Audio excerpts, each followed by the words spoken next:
जय श्री कृष्ण। प्रिय भक्तों, आज हम विशेष रूप से बात करेंगे पुरुषोत्तम मास में आने वाले पंचक की। इस पंचक के विषय में अनेकों प्रश्न है आपकी। इस पंचक को लेके एक भय की स्थिति उत्पन्न की गई है।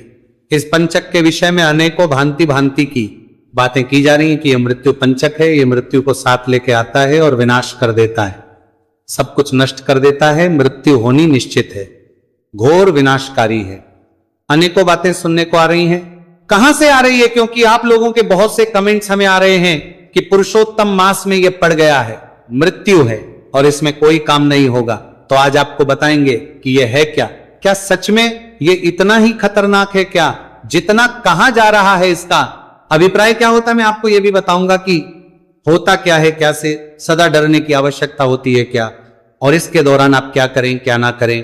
कौन कौन से कार्य हैं पुरुषोत्तम मास के जिनको आप कर सकते हैं, कौन से वो उपाय और कार्य हैं जिनको नहीं करना चाहिए, और जीवन के वो कौन से काम हैं जो आपको अपने जीवन में इन 5 दिनों में नहीं करने हैं, अन्यथा परिणाम विनाशकारी हो सकते हैं। संपूर्ण जानकारी जो आपके लिए आवश्यक है अगले 5 दिन के लिए, वो मैं आपको इस वीडियो के माध्यम से प्रदान करने जा रहा हूं।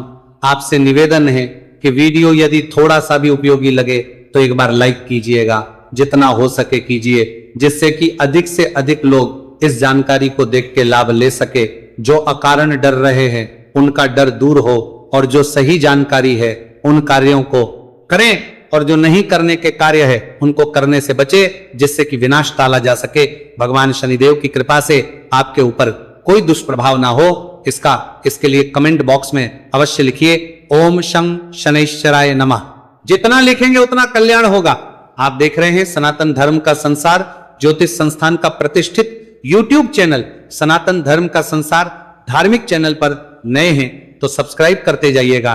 प्रिय भक्तों, 6 जून से पंचक आरंभ हो रहा है और यह पंचक समाप्त होगा 11 जून प्रातः। इस प्रकार से 5 दिनों का यह पंचक है। सबसे पहले तो मैं संक्षेप में आपको यह समझाऊं कि यह पंचक होता क्या है। देखिए, चंद्रमा का जो गोचर है ना, वो निरंतर चलता रहता है। तो कुछ 5 नक्षत्र ऐसे हैं जब उनमें से चंद्रमा गोचर करता है, गुजरते हैं, तो उन 5 दिनों को पंचक कहा जाने की आवश्यकता होती है। और जिस वार से ये शुरू होता है ना, क्या करें क्या ना करें, उस वार के अनुसार इस पंचक का नाम निर्धारित होता है, जिनको और उस वार के अनुसार ही से वो उपाय और कार्य हैं जिनको प्रभाव निर्धारित होता है कि इसका प्रभाव कैसा रहेगा, हानिकारक है, लाभप्रद है, अति भयानक है। ये इस पर निर्भर करता है कि वार कौन है जिस दिन पंचक का आरंभ हो रहा है। तो इस प्रकार से 7 वार हैं, सभी के सभी आपके लिए हानिकारक नहीं हो सकते। 5 जो नक्षत्र कहे गए हैं जिनसे जब चंद्रदेव निकलते हैं तो पंचक उत्पन्न होते हैं, ये कौन कौन से हैं? धनिष्ठा, द्वितीय शतविखा नक्षत्र, तृतीय पूर्वा भद्रपद, चतुर्थ उत्तरा भद्रपद और पंचम रेवती, ये 5 नक्षत्र कहे गए हैं। इन नक्षत्रों को पार करने में चंद्रमा को 5 दिन लगते हैं। यही जो 5 दिन होते हैं ना, इन्हीं को हम पंचक कहते हैं। मूलतः पंचकों का जो प्रकार है वो 5 प्रकार का कहा गया, परंतु उसका जो प्रभाव है वो उसके वार के अनुसार होता है। वार के अनुसार कैसे होता है, संक्षेप में ये भी मैं आपको बता देता हूं। हम रविवार से आरंभ करेंगे। यदि रविवार से पंचक की शुरुआत हो तो उसे हम रोग पंचक कहते हैं, ये बीमारियां उत्पन्न करता है। इन 5 दिनों में मनुष्य को सावधान रहना चाहिए, अन्यथा बीमार होने की संभावनाएं बढ़ जाती हैं। सोमवार से यदि पंचक आरंभ होता है तो अति शुभ है, उसको राज पंचक कहते हैं। अगर कोई आपके संपत्ति के मामले चल रहे हो उनमें आपको सफलता मिलती है, राजनीतिक कुछ वैभव की बात हो वहां आपको सफलता मिलती है। तीसरा जो होता है वो मंगलवार को आरंभ होने वाला, जिसको हम अग्नि पंचक कहते हैं। इसमें आगजनी की समस्याएं उत्पन्न होने की प्रबल संभावना होती है। चौथा, बुध और गुरु दोनों दिन में से अगर किसी भी दिन पंचक शुरू हो रहा हो तो उसको हम शुभ पंचक कहते हैं। इन दिनों में कोई भी व्यापारिक कार्य आप कर सकते हैं। अगर कभी भी पंचक बुधवार या गुरुवार से शुरू होता है तो फिर है शुक्रवार। शुक्रवार को जो पंचक आरंभ होता है इसको चोर पंचक कहते हैं। इसमें धन का लेन देन नहीं करना चाहिए, यात्राएं नहीं करनी चाहिए, व्यापार संबंधी यात्राएं नहीं करनी चाहिए, अन्यथा आपको नुकसान की संभावना बढ़ जाती है। और 5वां पंचक कहा गया है जीवन के वो कौन से काम है जो शनिवार से आरंभ जीवन में इन शनिवार से आरंभ होने वाला जो पंचक है, अन्य उसी को मृत्यु पंचक कहते हैं। विनाशकारी इस बार शनिवार से ही पंचक हो जानकारी जो जैसा इसका नाम है वैसा इसका खतरा अगले 5 पर ऐसा नहीं है वो मैं सबको इतना बुरी तरह से प्रभावित करेगा। प्रधान डर के घर में जा रहा हूँ। अब जो डराया जा निवेदन है मृत्यु पंचक है, यदि मृत्यु होना निश्चित है, नाश होना निश्चित है, ऐसा नहीं है पहली बार मृत्यु पंचक नहीं आ रहा है, पर हां सावधान रहने की आवश्यकता है क्योंकि शनिवार के स्वामी शनिदेव है, दंड देते हैं। कर्म अच्छे रहेंगे तो आपके साथ कुछ अनर्थ नहीं होगा। ध्यान दीजिएगा, शनिदेव कारण किसी को प्रताड़ित नहीं करते, पर यदि थोड़े से भी आप अपने मार्ग से भटकेंगे तो उनको मार्ग पे लाना आता है। तो अब ये जो मृत्यु पंचक है ना, ये शुरू हो रहा है 6 जून की शाम को 3:30 पर 7 के लिए प्रताड़ित नहीं करता है, और 10 जून को बुधवार के दिन थोड़ा सा भी उपयोगी लगे 3 एक बार 58 पर समाप्त हो सके कीजिए। 11 से सुबह अधिक से अधिक रात्रि इस जानकारी बजे के बाद लाभ ले सके। 11 तारीख लग जाएगी, कारण डर रहे 3:58 का डर दूर समाप्त हो जाएगा। जो सही जानकारी है पंचक रहेगा, कार्यों को 5 दिन का करें। अब और जो नहीं करने के कार्य है, परेशानी ये है कि पुरुषोत्तम मास चल रहा है, टाला जा सके। मास के कारण ही इसके बारे में प्रश्न अधिकार है आप में से कोई दुष्प्रभाव न हो जो पूछ रहे हैं, इसके लिए कमेंट बॉक्स में अवश्य लिखिए का दान करें पंचक में शनि भानु सप्तमी, जितना लिखेंगे उतना कल्याण होगा। भानु सप्तमी है, बड़ा दिन है, सनातन धर्म का संसार, इस दिन का लाभ कैसे लेंगे? का प्रतिष्ठित पुण्य कर्म जो करने हैं, दान पुण्य के कार्य करने हैं, उनको करना है कि नहीं करना है, नहीं, और वो कौन कौन से कार्य हैं जो नहीं करने हैं। प्रिय भक्तों, सुहागन महिलाओं को क्या विशेष ध्यान रखने की आवश्यकता हो रहा है क्या? और ये पंचक पुरुषोत्तम मास में ये पड़ रहा है 11 जून प्रातः अपने मन को शांत रखने की आवश्यकता का ये पंचक है। सबसे पहले तो मैं सब चीजें मैं आपको ये समझाऊं मन को शांत कीजिए। होता क्या है, मन में किसी प्रकार का कोई भय ना होने दीजिए, वो किसी प्रकार का असंतोष उत्पन्न नहीं होने दीजिए, क्योंकि जब पंचक का समय होता है ना तो अशांति उत्पन्न होती है।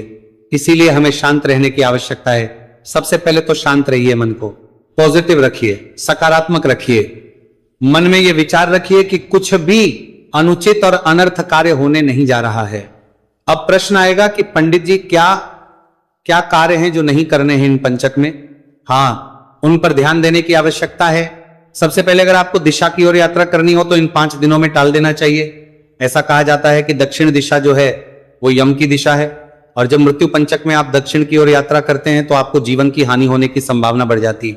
इसीलिए प्रयास कीजिए कि आप दक्षिण की ओर यात्रा ही ना करें, और अगर करनी पड़े तो क्या करें जी, बहुत आवश्यक भी हो सकता है। अगर करनी पड़े तो संभव है तो आप गायत्री होम करके और फिर आप घर से निकलिए, ये इसका उपाय है।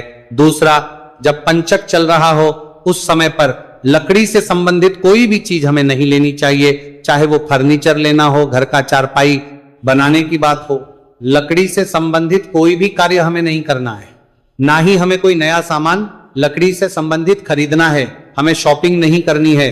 ये मान के चलिए कपड़े भी ना लीजिए। आप जब चल रहा हो ना तो आपको गृह प्रवेश नहीं करना चाहिए। नया मकान बनाया है, नए मकान का जो आप गृह प्रवेश करते हैं, पूजन करते हैं, वो सब पंचक में नहीं करना चाहिए।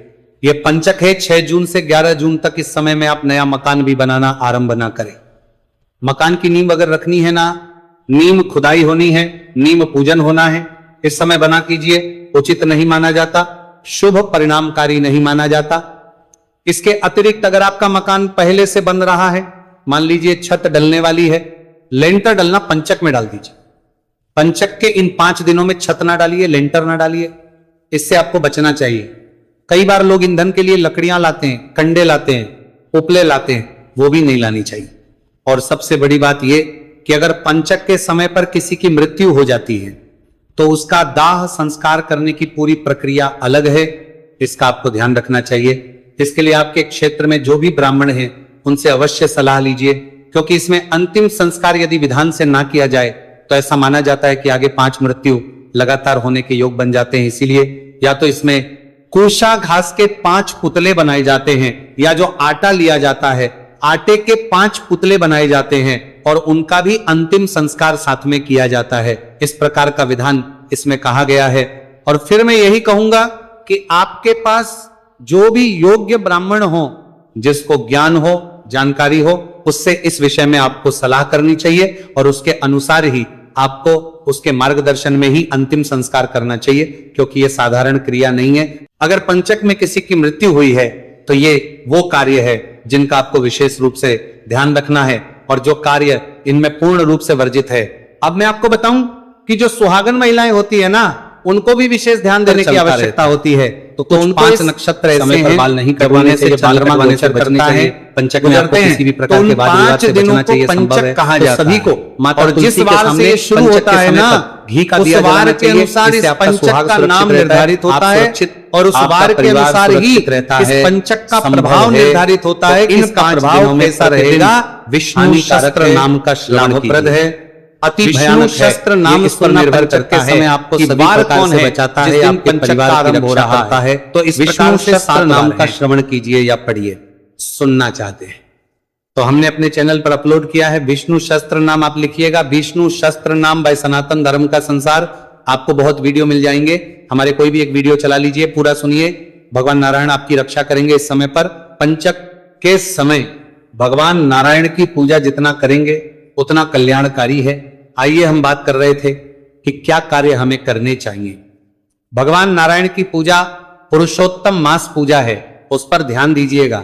अब हम बात करें पुरुषोत्तम मास में जो कार्य है उनमें कौन से करने है कि कौन से नहीं, क्योंकि आपके बड़े प्रश्न है इसके विषय में कि पंडित जी मालपुआ दान दे या ना दे, या कादीप दान करें या ना करें में दोष तो नहीं होगा। देखिए कि समय पर जितना आप दान करते हैं हानिकारक नहीं हो सकते। जितनी भगवान की 5 जो नक्षत्र कहे गए हैं, जिनसे जब चंद्रदेव निकलते हैं तो पंचक उत्पन्न होते हैं। किसी प्रकार की रुकावट नहीं है। अगर मालपुए का दान करना चाहते हैं तो कांसे का कटोरा लीजिए, उसमें मालपुए चतुर्थार, उत्तरा भद्रपद और पंचम रेवती, दक्षिणा 5 नक्षत्र भगवान नारायण के सामने रखिए। इन नक्षत्रों को पार करने में चंद्रमा को 5 दिन लगते हैं। इन्हें आप यही जो 5 दिन होते हैं ना, इन्हीं को हम पंचक कहते हैं। दान दे दीजिए, परम कल्याणकारी है। 7 तारीख को भानु सप्तमी है, आप दीजिए दान, किसी प्रकार की कोई रोक नहीं है, खूब पुण्य मिलेगा। क्योंकि भानु सप्तमी पर किया गया दान सूर्य ग्रहण के समान पुण्य देता है। जितना पुण्य सूर्य ग्रहण के समय दान देने से है ना, उतना ही पुण्य कल अगर आप भानु सप्तमी पर दान देते हैं तो उससे आपको प्राप्त होगा। दीपक का दीप दान करना है, 33 का दीप दान करना है, खूब कीजिए ना, कोई दोष नहीं है, आपको करना चाहिए। में इसका कोई रुकावट नहीं, आपके लिए उल्टा ये अच्छा परिणाम लेके आने वाला होगा, पंचक के दुष्प्रभाव को कम करने वाला होगा। जितना हो सके दान कीजिए, का आपका दुष्प्रभाव जो है वो कम होगा। इस समय पर गरीबों की सहायता कीजिए, भोजन कराइए, ब्राह्मण की सेवा कीजिए, ब्राह्मण को दान दीजिए, ब्राह्मण को भोजन कराइए और हो सके भगवान की भक्ति कीजिए। ये वो कार्य है जो कि दुष्प्रभाव को कम करते हैं और पुण्य जो है में खूब मिलता है। सदकर्म करने में किसी प्रकार की कोई बाधा नहीं है। तो अपने मन से ये निकाल दीजिए कि इन दिनों में पुरुषोत्तम मास के दान पुण्य कैसे होंगे और कैसे नहीं होंगे, वो जैसे आप करते आए थे वैसे ही विधि विधान से करिए। जो सावधानियां मैंने आपको बताई है के विषय में, उन सावधानियों को अवश्य बरतिए और अपने दिमाग में ये ध्यान रखिए कि सकारात्मक नकारात्मक चीजों से बचिए। नकारात्मक चीजें अगर आपको अपनी ओर खींचती है तो उनको छोड़ दीजिए। किसी की चुगली करने से, किसी की बुराई करने से, किसी पर अकारण क्रोध करने से, इन सब चीजों से बचिए। आपका कल्याण होगा, आपका किसी प्रकार का नुकसान नहीं होगा अगर आप सकारात्मक रहते हुए भगवान की भक्ति करते हुए समय को व्यतीत करेंगे। आते जाते रहते हैं, सकारात्मक रहिए, सावधान रहिए। सावधान रहेंगे तो नुकसान नहीं है। यदि जो चीजें मना की गई हैं शास्त्रों में उन्हीं चीजों को करेंगे तो फिर परिणाम जो होगा वो ईश्वर जानते हैं। तो ये थी जानकारी पंचक के विषय में। कुछ और पूछना चाहे तो कमेंट बॉक्स में लिख के पूछ लीजिएगा। भगवान नारायण सब पर कृपा करें। हरे कृष्णा।